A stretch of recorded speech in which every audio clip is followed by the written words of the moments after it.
Gereja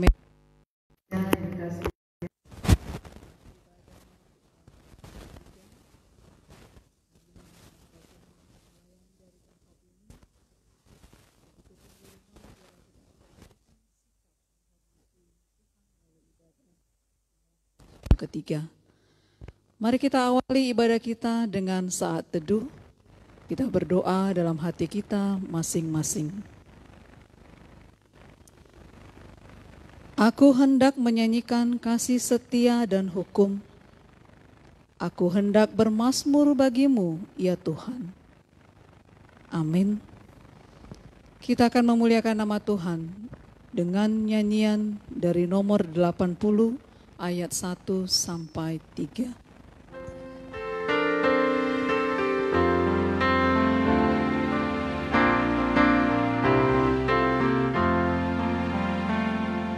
Marilah orang berdosa datang kepada Tuhan, datang seperti adanya Yesus memberi ampunan. Jangan lambat, mari cepat, dalam Tuhan boleh diselamatkan. Yesus menantikan engkau, hendak memberikan rahmat. Meskipun dosamu banyak, marilah dekat Tuhan. Darahnya menyucikanmu, dosamu dihapuskan. Jangan lambat, mari cepat, dalam Tuhan boleh diselamatkan.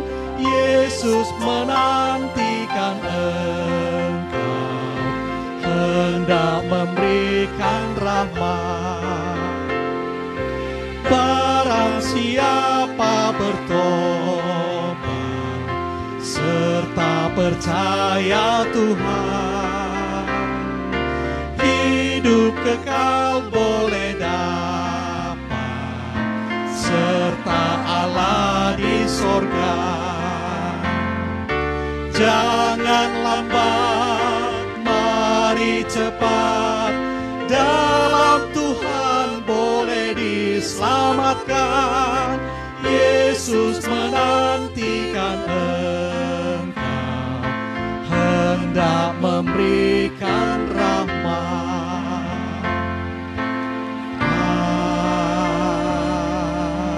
Amin. Kita bersatu dalam doa. Bapa kami yang ada di dalam surga, kami berterima kasih untuk malam ini. Hamba-hamba Tuhan di tempat ini menuntun jemaat-Mu untuk melakukan ibadah malam Pasyon. Kami telah mengawalinya dengan saat teduh, bahkan juga dengan nyanyian. Biarlah kesempurnaan ibadah ini Tuhan punya kendali, supaya apa yang kami lakukan berkenan di hadapan-Mu, mendatangkan kerohanian yang baik bagi yang melakukannya pada saat ini. Terima kasih Yesus, kami pertaruhkan semua ke dalam tangan pengasihan-Mu. Karena kami berdoa hanya melalui anak-Mu Yesus, Tuhan dan Juru Selamat kami yang hidup. Amin. Mempersiapkan hati untuk menerima dan menyambut kebenaran firman Tuhan. Mari kita bernyanyi kembali dari buku nyanyian rohani nomor 68. Mohon maaf, kita membaca Ibrani pasal 12 ayat 1 sampai 3. Nasihat supaya bertekun dalam iman. Karena kita mempunyai banyak saksi bagaikan awan yang mengelilingi kita, marilah kita menanggalkan semua beban dan dosa yang begitu merintangi kita dan berlomba dengan tekun dalam perlombaan yang diwajibkan bagi kita. Marilah kita melakukannya dengan mata yang tertuju kepada Yesus, yang memimpin kita dalam iman dan yang membawa iman kita itu kepada kesempurnaan, yang dengan mengabaikan kehinaan, tekun memikul salib ganti sukacita yang disediakan bagi Dia, yang sekarang duduk di sebelah kanan tahta Allah. Ingatlah selalu akan Dia yang tekun menanggung bantahan yang sehebat itu terhadap dirinya dari pihak orang-orang berdosa, supaya jangan kamu menjadi lemah dan putus asa. Amin. Diberkatilah yang ikut membaca dan yang melakukannya dalam hidupnya sehari-hari. Amin.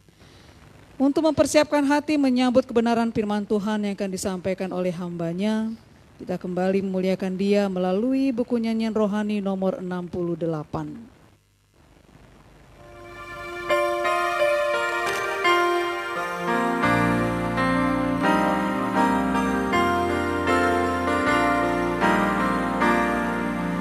Ada tempat untuk Yesus yang menanggung dosamu, yang ketuk dan minta masuk. Maukah sambut Tuhanmu? Tempat untuk Yesus Raja, sekarang turut firman-Nya. Bukalah pintu hatimu, lekas terimalah Dia. Berilah waktu untuk Yesus yang berkorban bagimu.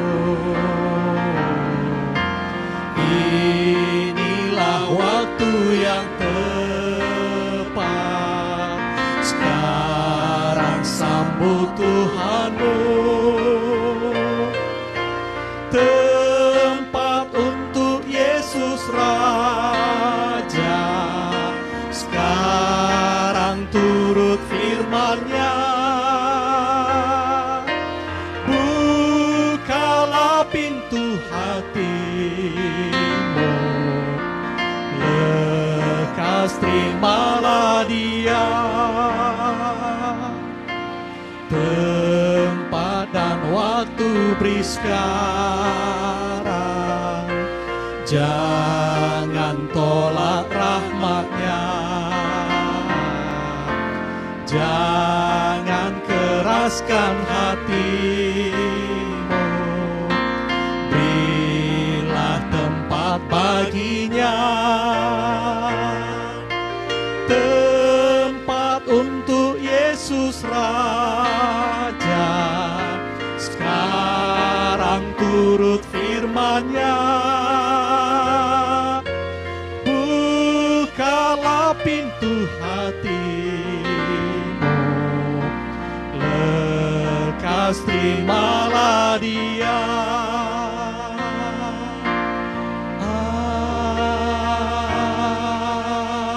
Amin.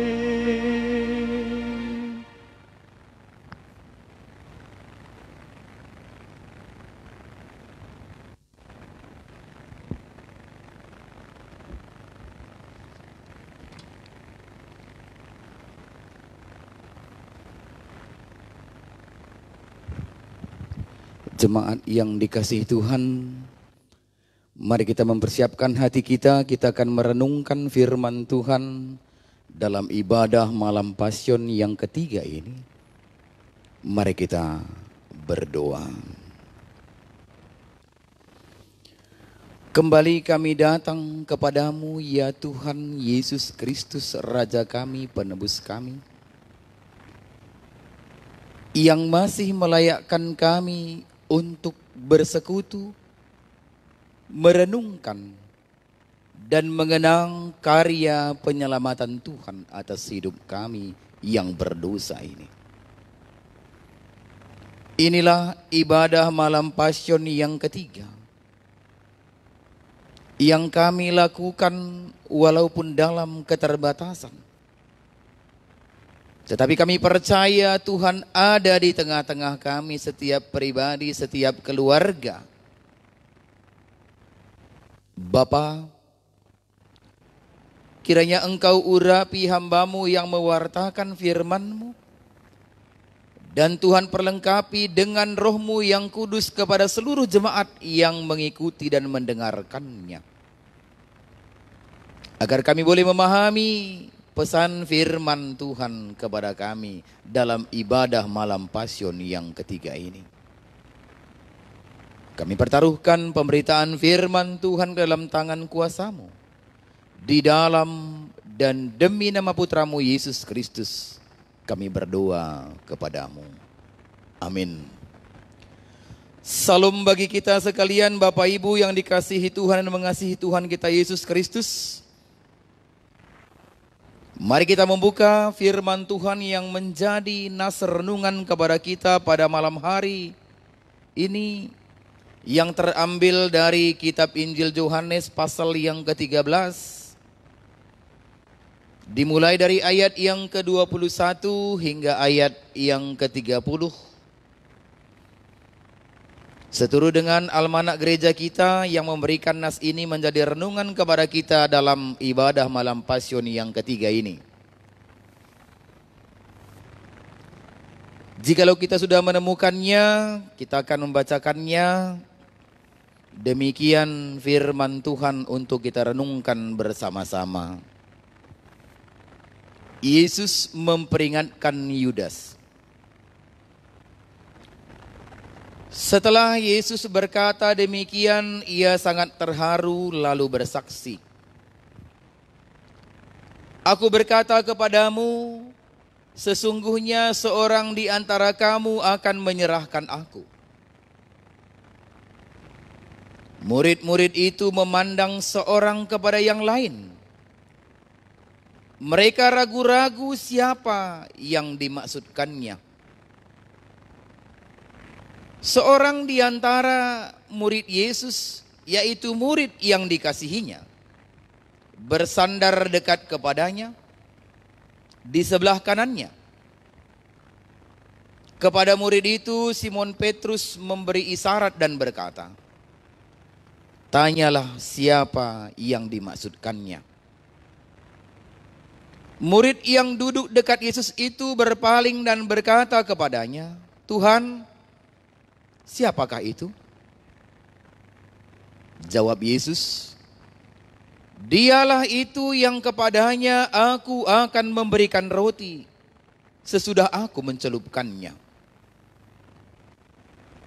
Sesudah berkata demikian, ia mengambil roti, mencelupkannya dan memberikannya kepada Yudas, anak Simon Iskariot. Dan sesudah Yudas menerima roti itu, ia kerasukan iblis.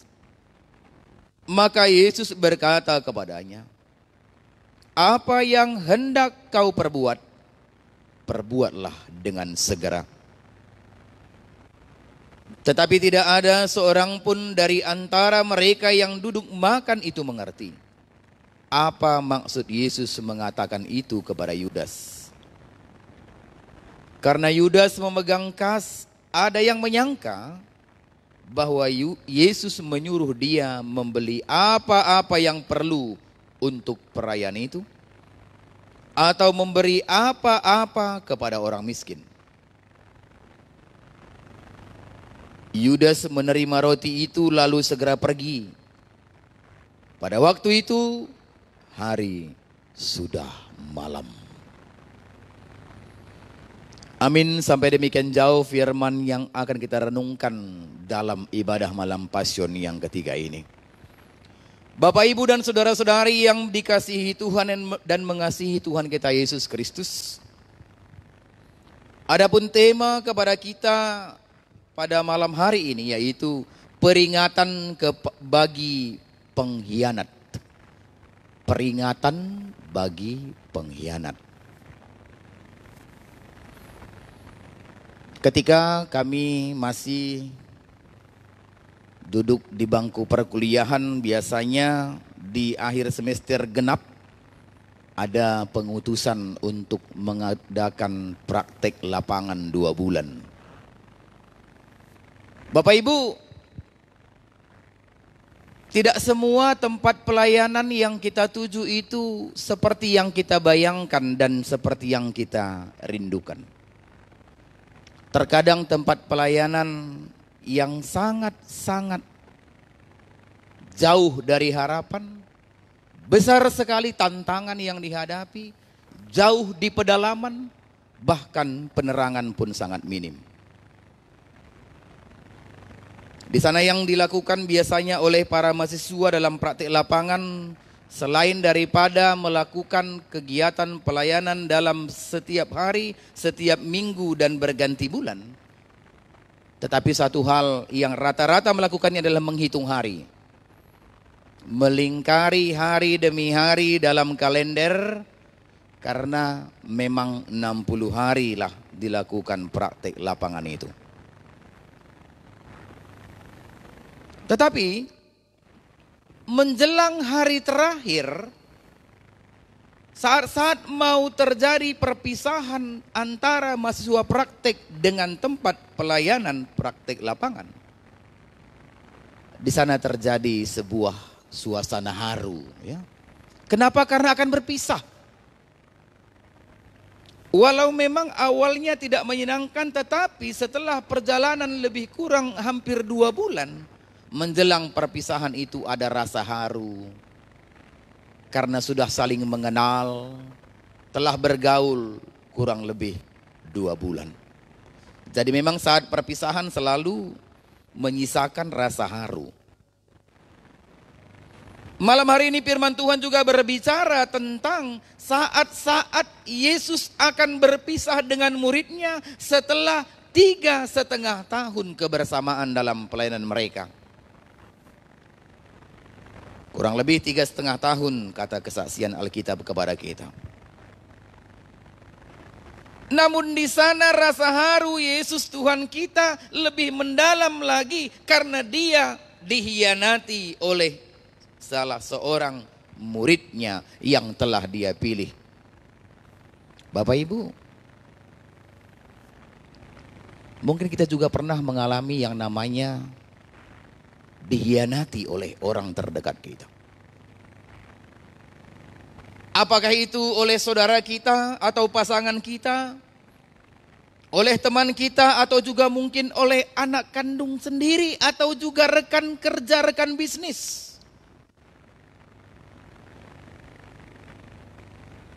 Hal itu akan membuat kita marah, benci, dendam, bahkan ingin membalas.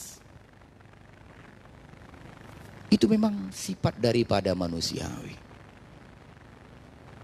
Dan Yesus mengalami pengkhianatan daripada salah seorang muridnya, yaitu Yudas Iskariot. Itulah yang mau kita renungkan pada malam hari ini. Tetapi bagaimana Tuhan Yesus Kristus, kita boleh meneladani sikapnya ketika dia dihianati oleh muridnya. Bapak, Ibu dan saudara-saudara, seperti kami katakan tadi bahwa nas ini berkisah tentang perjamuan terakhir Tuhan Yesus dengan murid-muridnya. Sebelum dia akan ditangkap, diadili, disiksa, bahkan disalib, dan puncaknya adalah kematiannya di atas kayu salib untuk menanggung dosa-dosa Bapak, Ibu, dan saya, dan setiap orang yang mau percaya kepada Tuhan.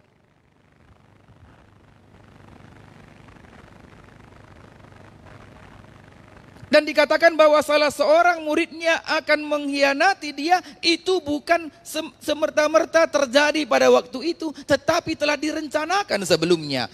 Ada permufakatan jahat terhadap Tuhan Yesus, yaitu guru dari Yudas Iskariot sendiri.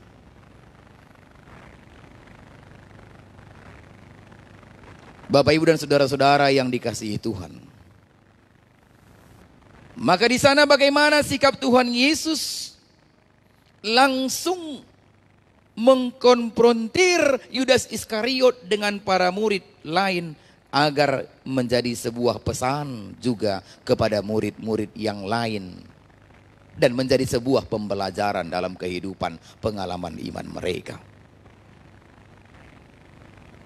Dengan kata lain, kebersamaan dengan Tuhan Yesus selama 3,5 tahun ternyata tidak menjamin bahwa dia tidak akan berkhianat. Jikalau dia benar-benar tidak bersih hatinya dalam mengikut Tuhan. Artinya mungkin hanya ikut-ikutan, lebih sering dia berjalan dalam kehendaknya sendiri. Ada beberapa poin penting yang akan kita renungkan berkaitan dengan tema di atas, yaitu peringatan bagi pengkhianat. Yang pertama, Yesus tetap setia walau dikhianati. Setelah kurang lebih 3,5 tahun kebersamaan dengan muridnya yang 12 orang itu, ternyata ada serigala yang berbulu domba dalam kelompok 12 murid ini, yaitu salah satu, dan dialah Yudas Iskariot. Kelihatannya dia sebagai pengikut, tapi ternyata dia menusuk gurunya dari belakang. Namun Yesus Tuhan kita yang punya kasih yang tidak terbatas itu tetap mengasihi semua muridnya. Bahkan ia terharu dan sangat sedih melihat kenyataan itu. Dan dia tidak mengucilkan muridnya itu, tetapi tetap memberikan sebuah kesempatan untuk menyadari bahwa dia telah menyimpang dari misi penyelamatan Tuhan. Artinya Tuhan memberikan kehendak bebas kepada muridnya untuk menyadari bahwa dia telah menjadi seorang yang akan mencelakakan gurunya.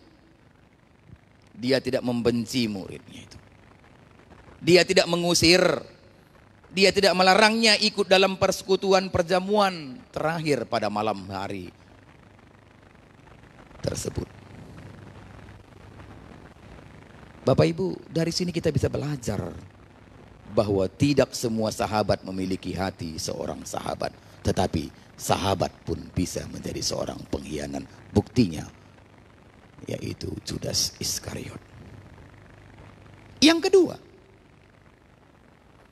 bahwa Tuhan mengetahui semua hati manusia. Kita mengaminkan bahwa Tuhan kita adalah Tuhan yang tidak terbatas, Tuhan yang maha segalanya.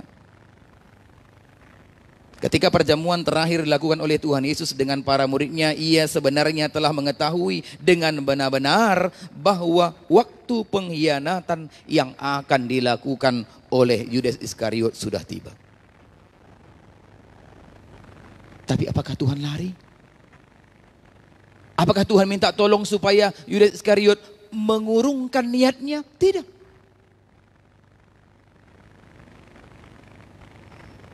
Tetapi di sanalah kita melihat bagaimana Tuhan tetap tidak bisa dihambat siapapun tentang rencana misi penyelamatan Tuhan. Jauh-jauh hari Yudas telah melakukan permufakatan jahat bersama dengan para imam untuk menyerahkan Yesus kepada para penguasa, dan ia akan menerima imbalan sejumlah uang jika ia bersedia menyerahkan gurunya. Bapak, Ibu dan saudara-saudara yang dikasihi Tuhan dan mengasihi Tuhan kita Yesus Kristus. Kalau kita melihat dalam Lukas pasal yang ke-22 ayat yang ke-3 hingga 6 dan Matius 27 ayat 3 dan ayat 9, ternyata telah ada permufakatan rencana jahat sebelumnya. Mungkin Yudas berpikir bahwa Yesus tidak akan tahu. Tetapi apa sih yang tidak diketahui oleh Tuhan? Tidak ada yang tersembunyi, tidak ada yang tertutup di hadapan Tuhan. Tuhan tahu hati Bapak Ibu, Tuhan tahu hati saya, Tuhan tahu setiap hati orang di tengah-tengah dunia. Bahkan Tuhan tahu masa depan. Kita aminkan itu. Tuhan mengetahui apa rencana dalam hati dan pikiran kita. Namun meskipun Yesus mengetahui siapa yang akan mengkhianatinya, ia tetap memberikan kesempatan seperti kami katakan tadi. Kesempatan untuk menentukan jalan yang akan dipilih oleh Yudas. Masih ada waktu baginya untuk kembali menginsapi dan menyadari. Tetapi apakah itu yang dipilih oleh Yudas? Ternyata hatinya telah terpaut kepada permupakatan itu. Karena di balik permupakatan jahatnya dengan imam kepala itu tentunya ada upah yang akan dia terima. Tidak akan ada transaksi yang gratis, apalagi Yesus. Pada waktu itu adalah tokoh yang begitu digandrungi oleh banyak orang. Apalagi setelah dia membangkitkan Lazarus dari antara orang mati. Saudara-saudara yang dikasihi Tuhan, mengasihi Tuhan kita Yesus Kristus. Itu jugalah sehingga Yesus katakan dalam ayat yang ke-27. Setelah dia memberikan roti kepada Yudas Iskariot, maka Yesus berkata kepadanya, apa yang hendak kau perbuat? Perbuatlah dengan segera. Di sana terlihat free will, kehendak bebas daripada manusia, dan terkhusus Yudas Iskariot pada waktu itu. Dan kehendak bebas jalan yang kita anggap benar, tetapi ternyata di sanalah kita diuji bahwa jalan yang kita pilih itu akan mengarah kepada ending yang akan kita terima. Bagian yang ketiga yang perlu kita renungkan dari nas ini berkaitan dengan tema peringatan bagi pengkhianat, yaitu konsekuensi bagi seorang pengkhianat. Ternyata hati seorang yang dipenuhi niat jahat adalah hati yang dikuasai oleh iblis. Ketika dalam persekutuan perjamuan terakhir itu sendiri bahwa hati Yudas dirasuki iblis. Walau langsung Tuhan Yesus telah berterus terang, yang akan mengkhianati aku adalah orang yang kepadanya aku berikan roti setelah aku mencelupkannya, kata Tuhan Yesus. Tetapi dia tidak bergeming, Bapak Ibu. Dia sama sekali tidak mau membuka hatinya. Dia terus mengeraskan hatinya. Meskipun Yesus telah berterus terang menyatakan Yudas Iskariot yang akan mengkhianatinya, tetapi tidak tersentuh sedikit pun hatinya untuk berbalik dari niat jahatnya. Melainkan kita melihat bagaimana iblis menguasai dirinya dan dia sendiri juga membiarkan dirinya digiring oleh iblis itu untuk mewujudkan niat jahatnya. Setelah Yesus menyatakan itu kepada Yudas, apa yang dia lakukan? Dia terima roti itu dan dia pergi meninggalkan persekutuan itu, berjalan dalam gelapnya malam. Itu menjadi sebuah simbol, menjadi sebuah pelambangan. Dia meninggalkan sumber terang yang sesungguhnya. Yesus pernah berkata bahwa akulah terang dunia. Tetapi Yudas Iskariot meninggalkan Yesus dan rekan-rekan murid yang lain.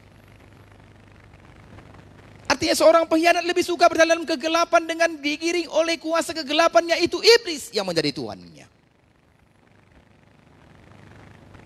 Bapak Ibu dan saudara-saudara, artinya juga bahwa Yudas telah gagal menjadi seorang murid Yesus setelah pengalaman 3,5 tahun kebersamaannya bersama dengan Tuhan Yesus dan ke-11 murid yang lain. Saudara-saudara, pada malam hari ini, pada malam Pasion yang ketiga ini, Mari kita untuk merenung di tengah-tengah kehidupan kita. Bahwa seorang pengkhianat tidak akan tenang hidupnya ketika berada dalam persekutuan orang yang percaya. Dan saya yakin dan percaya juga di antara seluruh jemaat GMI Anugerah nomor 9 tidak ada yang pengkhianat. Kalau ada, mari kita bertobat. Kita boleh menyadari apakah kita sudah menjadi murid atau kita menjadi seorang pengkhianat. Dan seorang pengkhianat tidak akan bergeming sedikit pun dari niat jahatnya walaupun sudah diketahui, karena hatinya begitu keras. Menutup mata hatinya dari setiap teguran, peringatan yang diberikan kepadanya. Malam hari ini Tuhan memberikan kesempatan kepada kita untuk mengoreksi diri kita. Tuhan tidak memaksakan kehendaknya kepada kita walaupun dia memiliki kuasa, sama seperti ketika Yudas Iskariot diberikan kesempatan.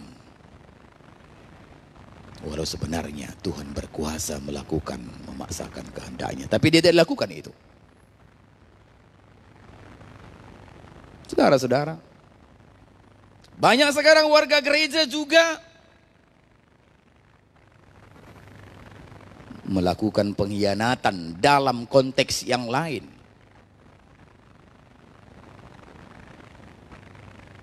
Saya pernah berkhotbah di suatu gereja, bukan gereja kita ya. Kok sini semuanya baik-baik ini murid-murid Kristus yang sejati.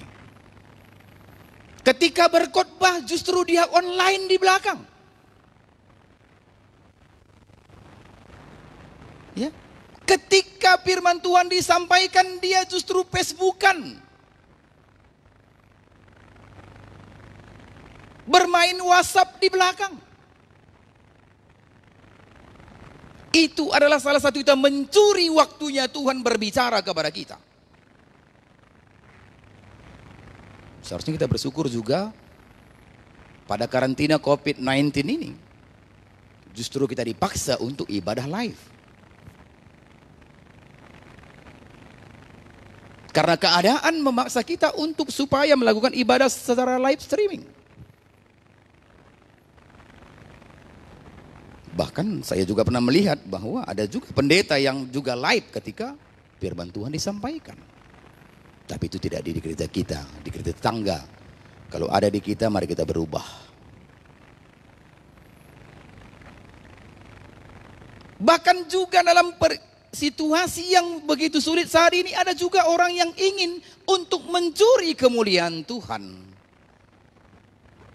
Apa katanya? Biarkan aja, itu gereja sebentar lagi kolap di situ. Karena pemasukan pasti minim. Kita tidak akan, nggak usah kita berikan persembahan kita, perpuluhan kita. Biarkan aja. Ada orang berpikir seperti itu. Itu tidak ubahnya seperti seorang pengkhianat seperti Yudas Iskariot yang seolah-olah kita mencari keuntungan atau membiarkan orang lain tersiksa dalam situasi yang sulit seperti sekarang ini. Bapak Ibu dan saudara-saudara, kalau kita melihat bagaimana akhir daripada kehidupan Yudas Iskariot, setelah dia mengkhianati gurunya, ternyata hidupnya tidak tenang meskipun niatnya sudah tercapai. Hal itu terlihat bagaimana ending hidup daripada Yudas Iskariot. Akhirnya dia mati dalam penyesalannya dengan cara gantung diri. Padahal niatnya sudah tercapai. Dia sudah beroleh hadiah dari para tua-tua, para imam-imam kepala, 30 kepeng uang perak.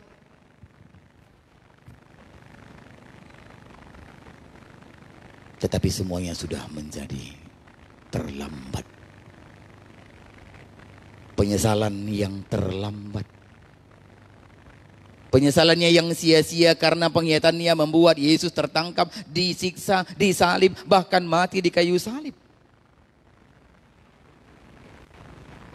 Bapak Ibu saudara-saudara, melalui ibadah malam Pasion yang ketiga ini kita diajak untuk merenung dan mengoreksi kehidupan kita, komitmen kita, keimanan kita dalam mengikut Yesus.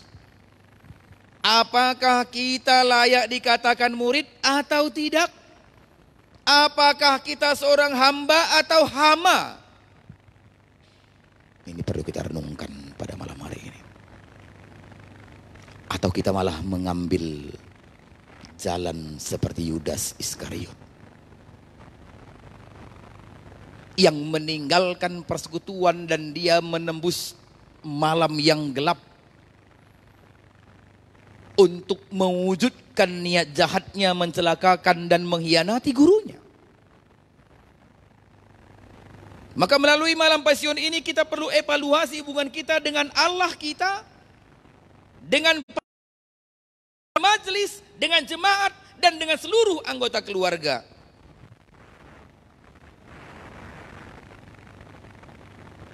Mari kita ikut ambil bagian dalam misi penyelamatan Tuhan.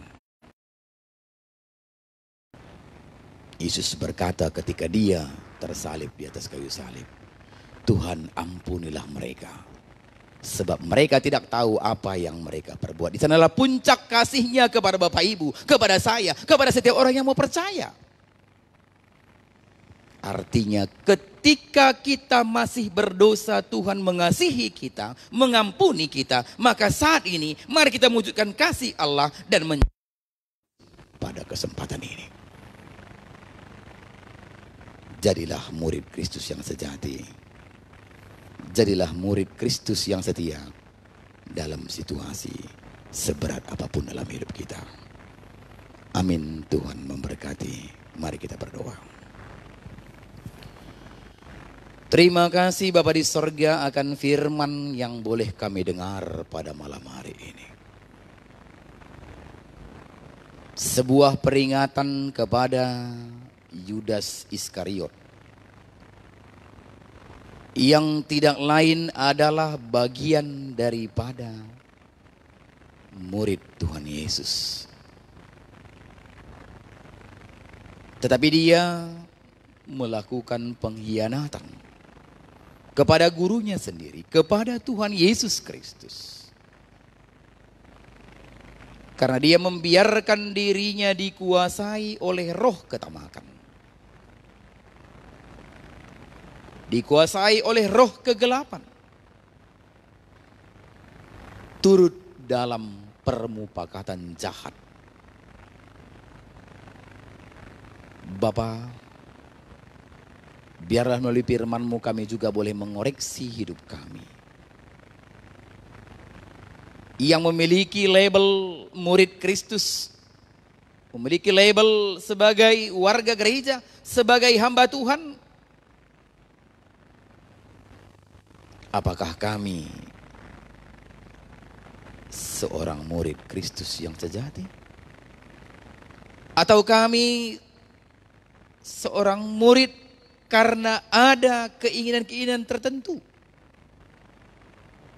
Ampuni kami Tuhan dan ubahkan kami jikalau motivasi kami belum tepat selama ini.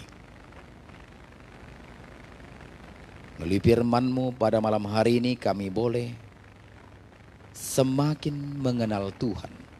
Karena Tuhan terlebih dahulu mengenal kami sebenar-benarnya. Terima kasih Tuhan.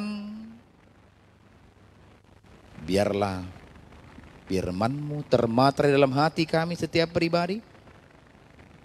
Dan kesempatan yang masih Tuhan berikan kepada kami adalah menjadi sebuah hal yang berharga untuk boleh kami pakai. Menunjukkan buah iman percaya kami. Bahwa kami adalah orang-orang yang telah Tuhan tebus dan Tuhan selamatkan. Terpuji termulia nama-Mu ya Tuhan Yesus kekal selama-lamanya. Dalam nama Putra-Mu Yesus Kristus kami berdoa dan bersyukur kehadiran-Mu. Amin.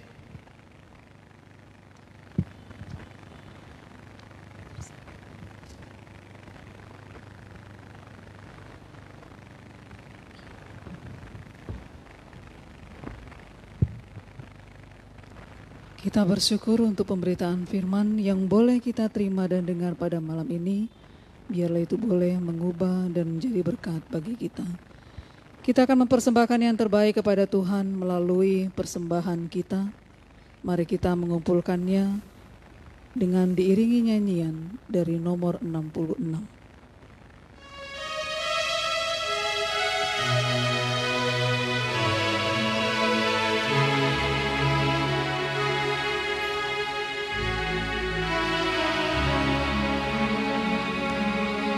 Di depan mata Yesus, ku buka kehidupanku dan isi hati yang keruh di depan mata di depan mata Yesus, ternyata kesalahanku dan hidupku perih semua di depan mata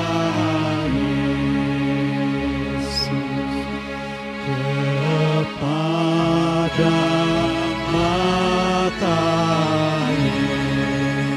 Yesus, penyada juga mataku, kelak ketika matiku, kepada mata Yesus.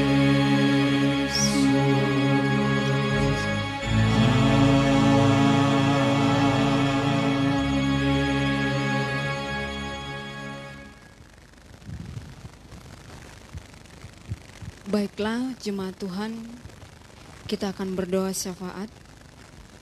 Mari kita bersama-sama berdoa, saya akan memandu kita. Kita satukan hati dan pikiran kita di dalam kuasa Roh Kudus Tuhan. Kita berdoa. Terpuji Tuhan yang baik. Di hari yang ketiga malam Paskah ini, Kau masih memimpin kami, memberkati kami di dalam ibadah melalui streaming live pada hari ini. Tuhan, firman-Mu yang berkuasa mengingatkan bagi kami umat-Mu di dalam malam-malam yang sudah berlalu di dalam penderitaan Yesus. Khususnya malam ini kami merenungkan bagaimana Yesus Kristus di dalam ketegaran hatinya menghadapi pengkhianatan muridnya Yudas. Tuhan, kami percaya bahwa Yesus Kristus memandang bahwa ini adalah proses jalan salib yang harus dilaluinya. Kami juga ya Tuhan belajar melalui peristiwa pengkhianatan Yudas. Kami boleh menarik ke dalam diri kami, mengoreksi hati kami.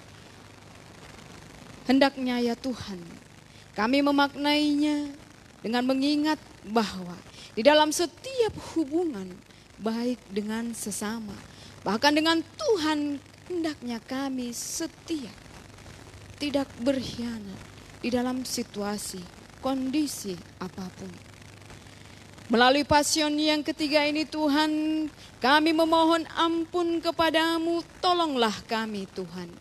Berikan keteguhan hati dan ketegaran hati untuk kami boleh menjalani hari-hari ke depan. Untuk kami siap menghadapi situasi apapun dengan iman kami. Tidak berkhianat kepada Tuhan. Kami senantiasa bersandar kepadamu di dalam pertolonganmu. Biarlah kami memaknainya dengan keyakinan hati bahwa kami pun ya Tuhan Kau tuntut untuk setia. menjadi murid Tuhan yang sejati. Berkati ya Tuhan seluruh umat manusia di dunia ini di dalam pergumulan bersama melawan virus corona yang sudah banyak membuat kami begitu menderita, bahkan memakan korban jiwa. Berkati Tuhan anak-anak Tuhan, siapapun dia Tuhan, yang pada hari ini sudah terbukti bahwa dia penderita corona itu Tuhan. Di dalam kemurahan hati-Mu, di dalam permohonan dan pengharapan akan pertolongan-Mu Tuhan, ulurkan tangan-Mu baginya. Jamah dia Tuhan, sembuhkan Tuhan. Di dalam perawatan medis dengan segala obat-obatan dan usaha yang dilakukan para dokter, Tuhan nyatakan kuasa kesembuhan. Kami berdoa ya Tuhan untuk mereka ya dalam pengawasan, Tuhan berikan kepada mereka tubuh yang sehat, imun yang kuat sehingga mereka terhindar dari positif corona Tuhan. Berkati Tuhan, kami juga umat Tuhan yang sehat. Biarlah kami di dalam hikmat-Mu senantiasa Tuhan menjaga kesehatan kami sesuai dengan himbauan yang diberikan oleh pemerintah. Bangsa dimanapun bangsa-Mu berada Tuhan. Segala kebijakan yang diusahakan para pemerintah untuk memperkecil penularan ini, baik melalui social distancing, physical distancing, dan juga sanitasi lingkungan dan sterilkan setiap waktu diri kami. Agar kami terhindar dan tidak menularkan virus ini di dalam sosial kami. Biarlah kami umat-Mu dengan taat mematuhi setiap himbauan ini. Sehingga Tuhan, pergumulan ini bisa berakhir dan semakin hari menemukan titik terangnya. Tuhan berkati secara khusus jemaat-Mu. Kami anugerah tempat ini Tuhan. Kami bersyukur Tuhan karena kami masih merasakan pemeliharaan-Mu yang nyata. Kami masih sehat Tuhan. Kami masih boleh beribadah dalam keterbatasan ini. Tapi kami percaya Engkau hadir bersama kami di sini, bahkan di rumah kami masing-masing. Tuhan, kami memohon lindungilah setiap keluarga jemaat-Mu pagi, siang, malam. Senantiasa memberikan kami tubuh yang sehat, imun yang kuat. Melalui makanan, minuman, asupan obat yang kami konsumsi, baik suplemen yang memperkuat daya tubuh kami, berkati Tuhan. Kami berdoa dan bermohon ya Bapa. Kau juga menghalau segala virus ketika kami harus melakukan sesuatu di luar rumah kami. Untuk sesuatu yang mendesak dan emergensi yang tidak bisa kami tiadakan.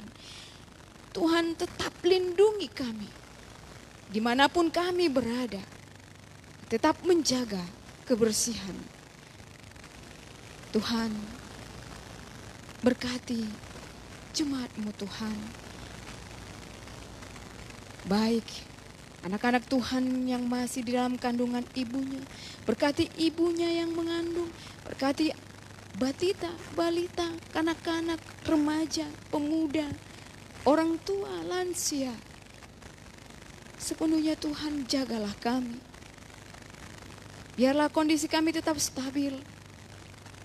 Dan terlebih lagi Tuhan, kami boleh menjaga hati kami.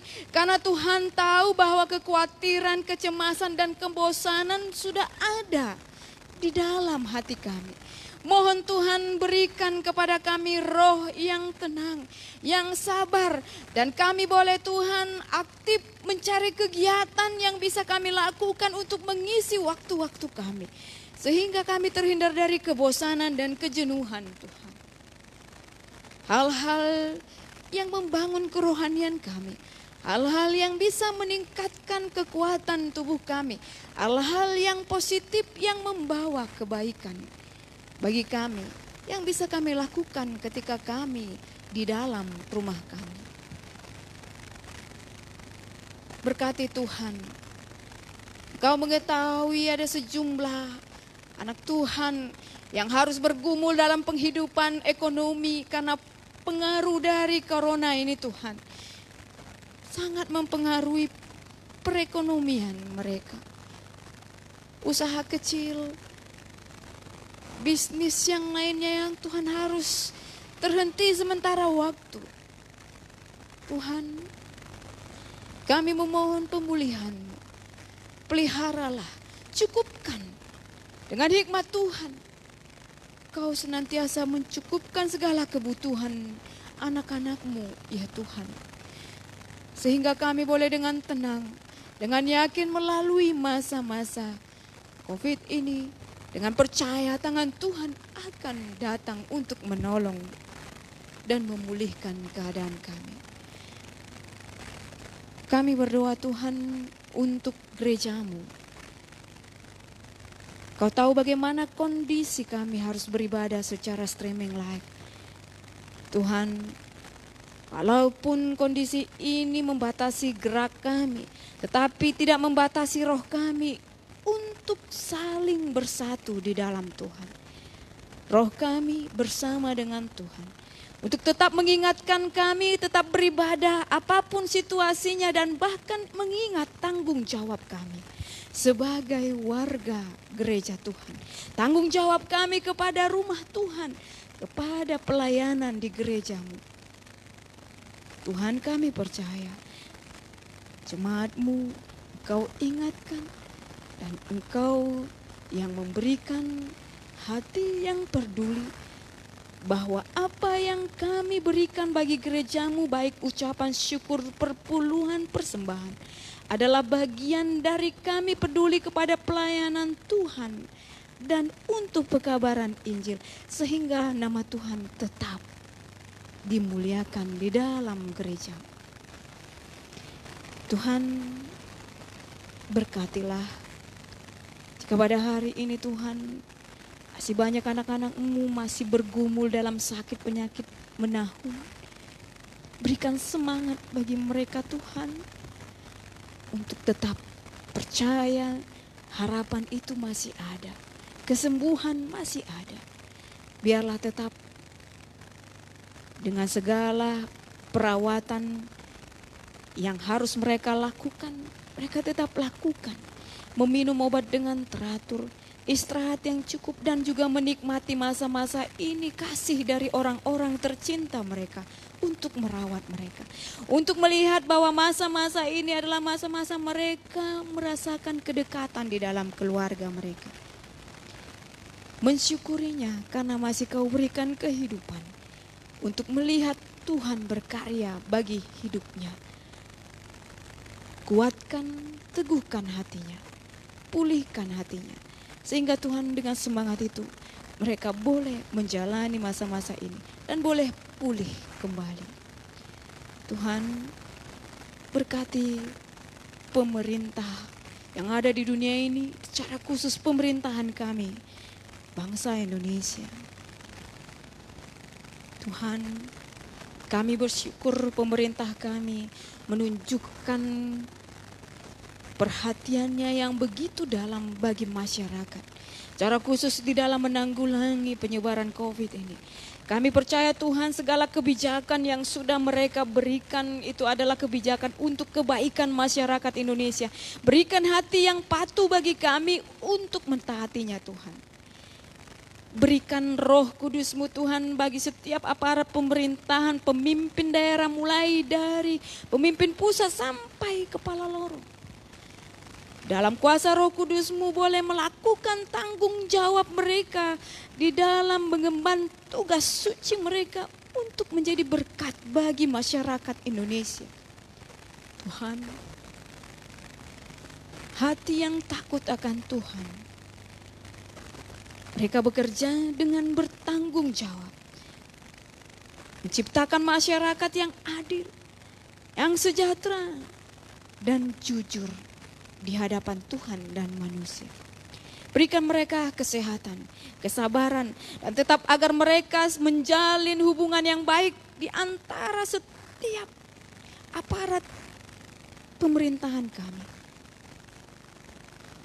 Sehingga apa yang menjadi keputusan untuk keperbaikan kehidupan kami dari setiap segi, politik, ekonomi, sosial, budaya, dan kesehatan.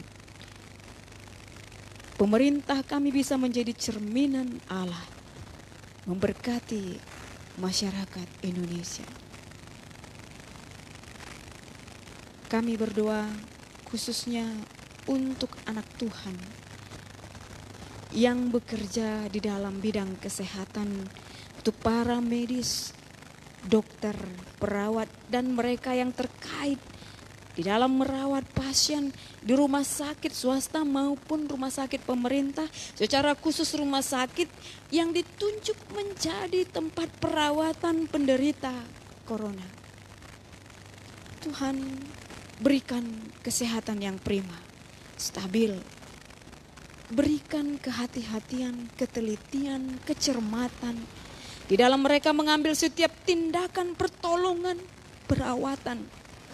Baik membentengi diri mereka dengan perlengkapan yang safety, agar mereka juga tetap sehat di dalam merawat yang sakit.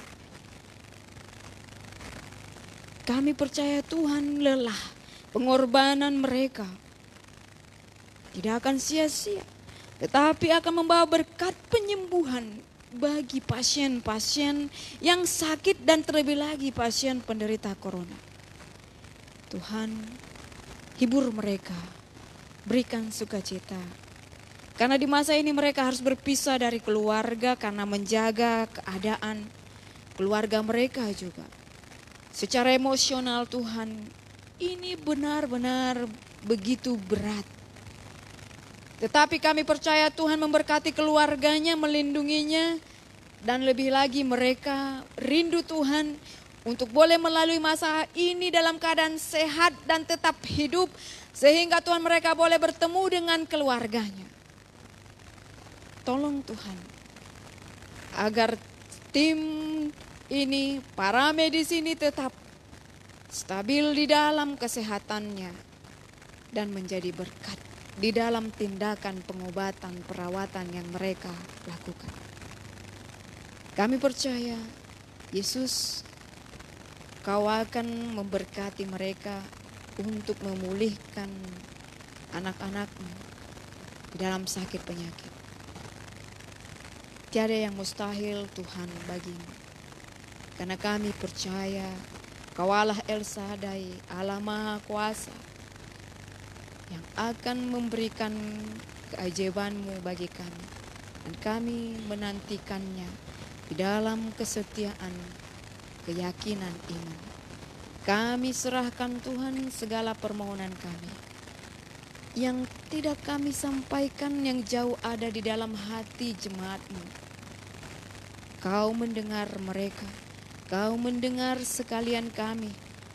Jawablah di dalam kemurahan hati-Mu Tuhan. Karena Kau Allah penuh kasih sayang. Terpuji Tuhan yang baik. Haleluya. Amin.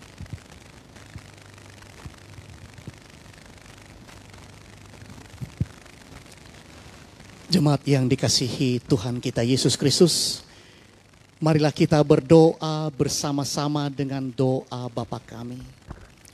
Bapa kami yang di sorga, dikuduskanlah nama-Mu. Datanglah kerajaan-Mu, jadilah kehendak-Mu di bumi seperti di sorga. Berikanlah kami pada hari ini makanan kami yang secukupnya, dan ampunilah kami akan kesalahan kami, seperti kami juga mengampuni orang yang bersalah kepada kami.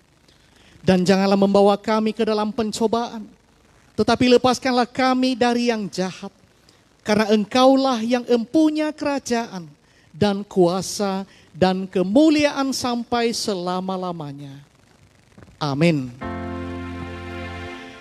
Kepada Allah beri puji, serta kepada Al-Masih, Rohul Kudus muliakan,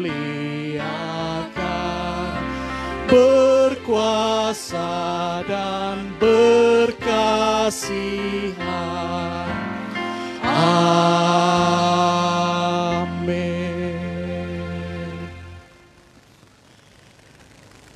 Allah sumber segala kasih karunia, yang telah memanggil kamu dalam Kristus kepada kemuliaan-Nya yang kekal, memberkatimu dengan melengkapimu, meneguhkanmu, menguatkanmu, dan mengokohkan kamu sesudah kamu menderita seketika lamanya. Dialah yang empunya kuasa sampai selama-lamanya. Amin. Bapa, terima kasih. Bapa, terima kasih. Bapa di dalam surga, ku berterima kasih. Amin.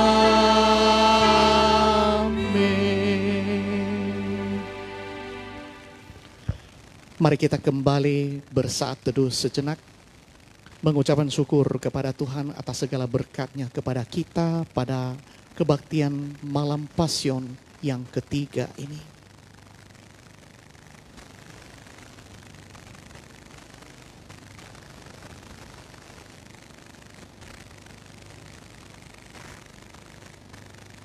Saat teduh selesai. Salam Bapak Ibu Saudara-saudari sekalian. Tuhan Yesus memberkati kita semua. Kita akan berjumpa lagi besok malam pada kebaktian malam Pasion keempat di gelombang yang sama. Tuhan Yesus menyertai, melindungi, dan memelihara kita senantiasa. See you tomorrow.